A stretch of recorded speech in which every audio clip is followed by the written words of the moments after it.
Good morning. Yesterday's evening was way better though than today's morning. I don't know how about you, but anyway, so my name is Elvis, and I have the opportunity to talk about Wallboards because I think Flex.bi were one of the people who were annoying the hell out of eazyBI until we got our Wallboards. And I'll tell you a little bit how we got to this point. But generally, I think that my presentation will be a little bit like yesterday's ice hockey match between Latvia and Czech Republic. Like we were watching and hoping for something new to happen, but nothing new happened. We lost the 13th game in a row. Anyway, so what is Flex.bi? Flex.bi is a team that thinks that eazyBI is too good to be not true, but used only for Jira. So we use it for multiple other softwares to analyze other types of data, such as sales data, CRM data, financial data, and help people with budgeting and so other type of problems and issues that eazyBI helps to solve.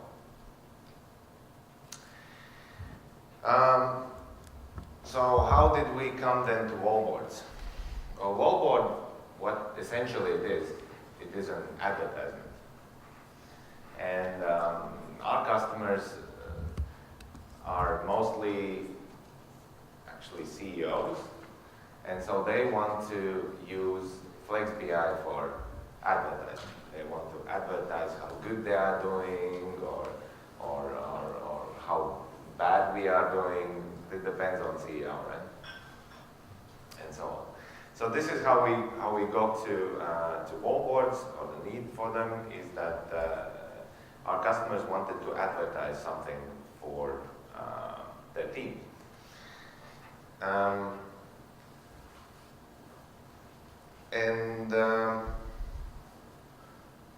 So the important bit is to understand that you can have the same pitfalls as with advertisement. As in, you can make beautiful pictures and don't get any result, or you can actually get a significant result. So it's a bit that sort of thinking. So who has seen the movie 3 Billboards Outside? I don't remember. Just one person, 2, 3, 4 people. Okay. Well, then I will tell you the story. So the story is about, it's a very good movie, I think. It's a story about this lady who lives in a small suburban, countryside actually, town in the US, and her daughter is killed, and nobody gives a flying rat's bottom. And so she, on a forgotten road, she sets up these 3 billboards for like last money she has. And this creates this huge stir in the whole community. She's shown in television, and there are many other things happening there. I will not spoil the movie, but it's a good example of what you can do with 3 sentences on 3 billboards. You can really stir up things if you just think about it correctly, just like with advertising. So what you can do with Wallboards? I think there are 4 main use cases. And one is for setting goals. It's very important to align teams around the same goals. Like we yesterday heard that, for example, eazyBI has very clear goals, right? And that really helps. So, for example, here we can see a guy from, he's a manager of this stock location, and what you can see is that he's looking at a wallboard that shows I believe how many shipments they have to pack this month to reach a goal. right? So, and it's compared with the previous months, and then that will change to probably comparing each person separately, so that also creates competition.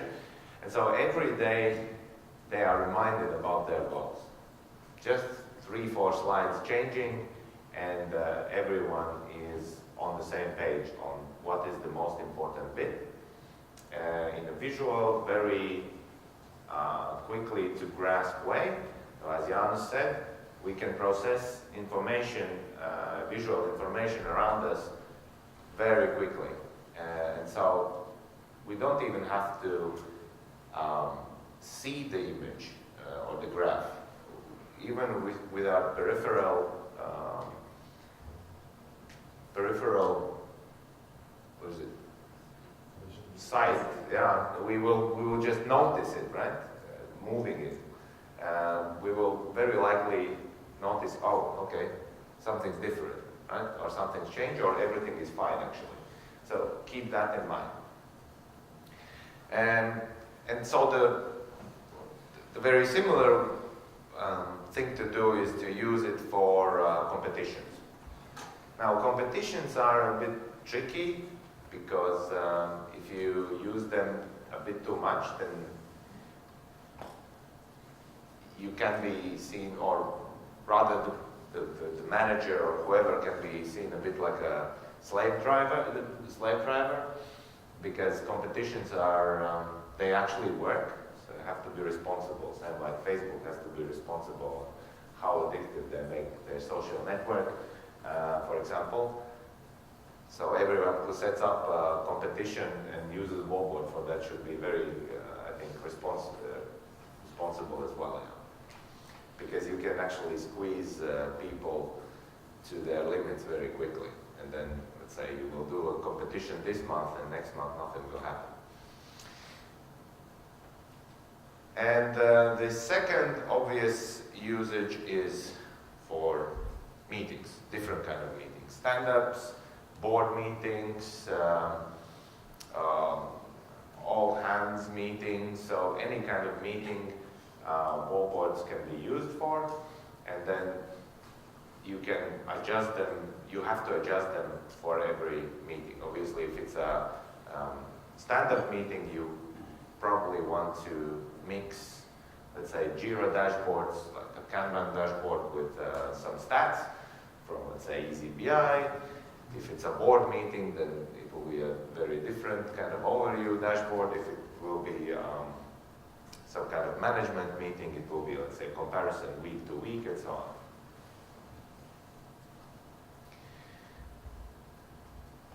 I think I'm very quick. I've got a feeling this.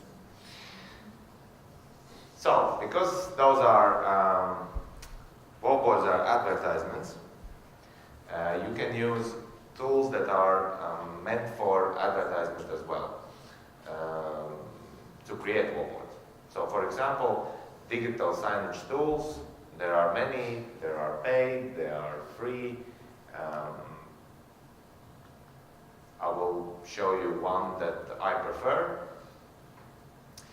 Well, I will actually switch to this.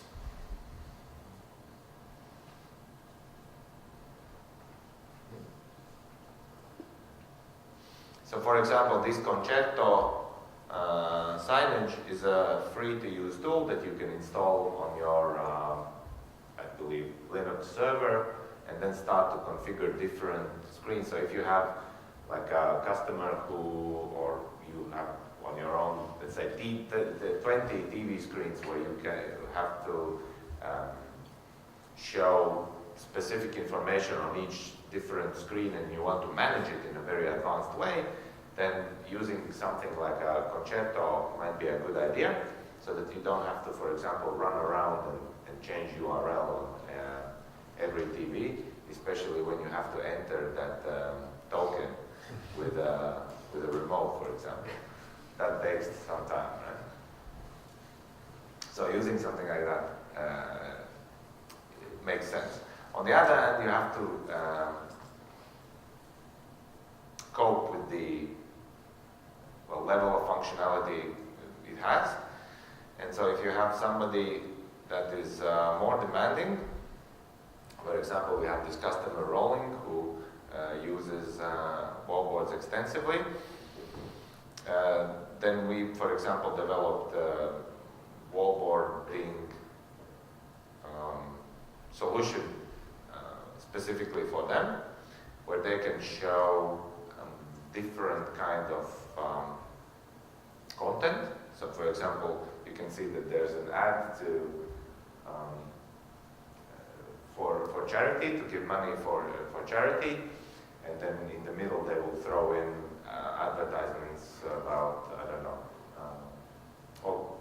let's say birthdays or who won the employee of the month, and then also these KPI, right? So they will mix and match, same as with advertisements, to just kind of make the content more interesting and get people to watch it more. And they will use different data sources, such as both their ERP, and then, let's say, here I threw in, these are example graphs, so I threw in, let's say, Good Job Pal could be there, and your ERP data, and Jira data, and HR data, or whatever. So different dashboards from different sources, so that it's interesting. And what you can see in their office is that if you get the timing right for each dashboard to change on the wallboard, you get these people who are standing with a coffee or something and just kind of waiting for the right dashboard. So that means that they can see, they're waiting for the fourth one, but they will see the information on the first three. So you kind of get this attention span, right? But if it's too long, then they will say, okay, I'll come back later. And if it's too quick, then they will not be able to comprehend the information. So be mindful of that. So this is how why we were whining about the possibility to get wallboard functionality in eazyBI, because we were trying to use different tools to create wallboards, but for majority of customers, they didn't really want to pay for that, let's say. And so this is why this new functionality of Wallboard was created. So once you enable public access with a token, then you can, instead of a dashboard, select that it's a wallboard, and then you can select options if you want to show header, which is, let's switch to one of these wallboards. And so this is the header with these buttons here showing how many slides are there. Then you can select whether it's dark theme or normal, white background, and special request from Datsun most likely is show last import time, because our customers actually want to see how fresh that information is often.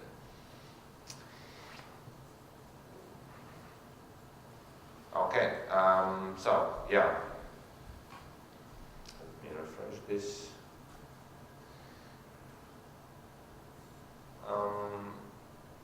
Yeah, one thing, so this is great because it takes exactly 15 seconds to set up the wallboard, which is roughly 100-time improvement compared to what we did before. It has one downside at the moment. It's a bit tricky to inject other type of content. Yes, you can have different sources for the graphs, because you can have multiple cubes and each cube can be a different set of data. But here you can see in the next example that we figured out, I think Tatsu was the author of this great idea, that you can inject images and give GIFs, for example, like that, when you create basically a report.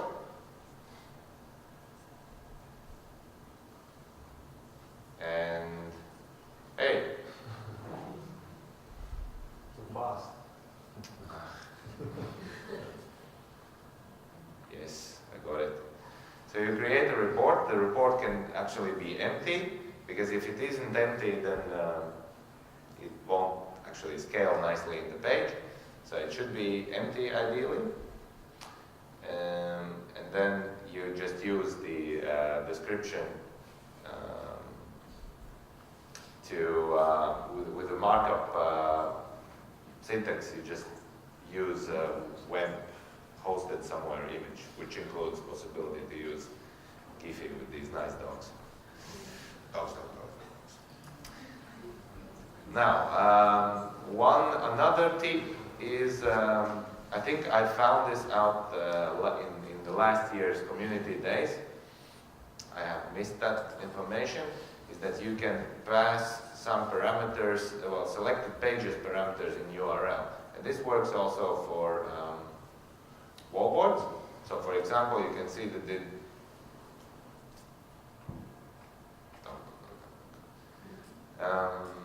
you can see that here all items and all persons are selected.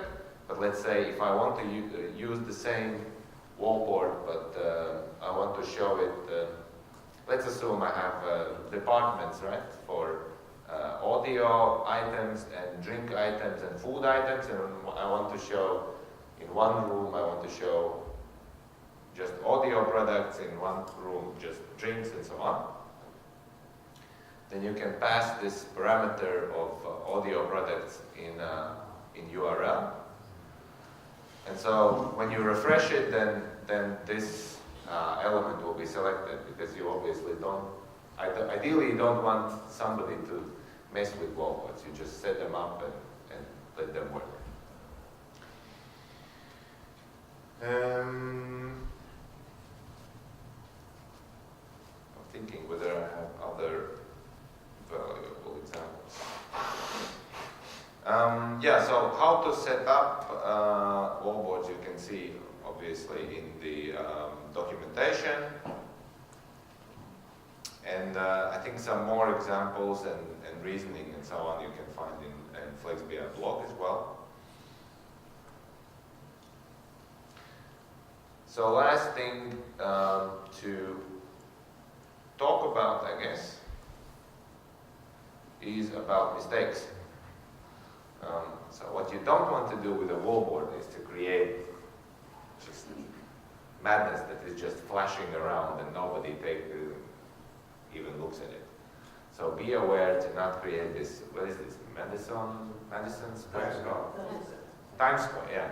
So don't create a Times Square in your office.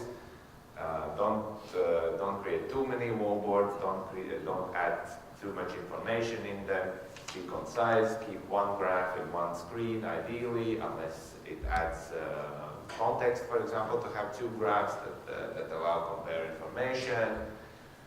Don't have too many slides. Limit it to a bare minimum. 1, 2, 3, 4 graphs, and then add a dog picture in the middle, just to kind of make everything lighter. And then don't fall in the opposite trap, that don't have a Wallboard just for the sake of having it, because when you will actually want to show something meaningful on it, then nobody will watch. So yeah, that's about Wallboards.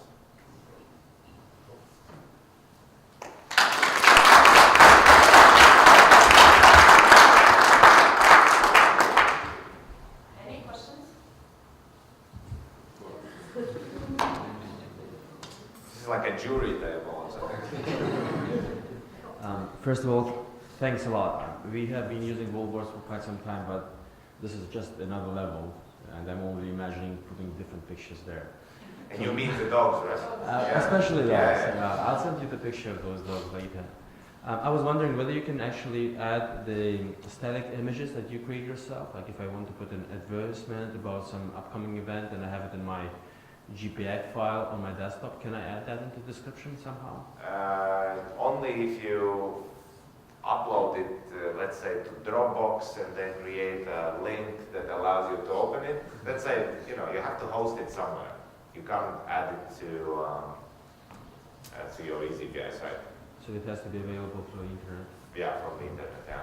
And my second question was, we are currently using the Intel sticks, like little computers, for 150 euros in order to plug into the TVs. I was wondering what other clients are using in order to be able to connect to eazyBI over internet and project the data on their TVs. What's the common solution? Yeah, so three main solutions. So if it's, two actually.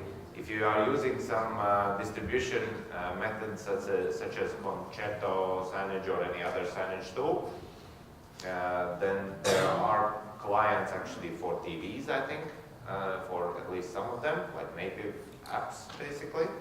But I think it's too much hassle. So it's easier to create stable URLs so that you don't have to, as I said, type in like the whole key and everything in. Create stable URLs and just open them in the browser on the TV. Just the built-in browser.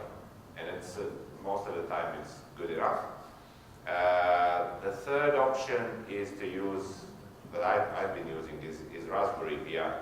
But with Raspberry, yes, you can set it up so that the Chrome browser, for example, starts up with the right dashboards open and right wallboards open. But we have been struggling with at least a couple of specific model of TVs that we can't control. For example, we can't turn the TV off on a given time, let's say 8 o'clock in the evening, and turn it on 8 o'clock in the morning, and then start the browser. So it's kind of, it creates some issues like that. So yeah, I mean, you are using what? It's Intel sticks. It's a small computer. So basically same as Raspberry? It is a bit more advanced. It has like, yeah, it's basically a Raspberry. It has a Windows installed on it. We're using a script. Just with Windows, not with Linux, yeah. Yeah, we're using a script to switch, to hibernate the computer at 5 o'clock every day. But then every morning we have a person just to switch it on, so manually. Yeah, exactly. That's the problem. I haven't found a solution for that problem. Thanks. More questions? No questions? Then thanks Elvis for the presentation.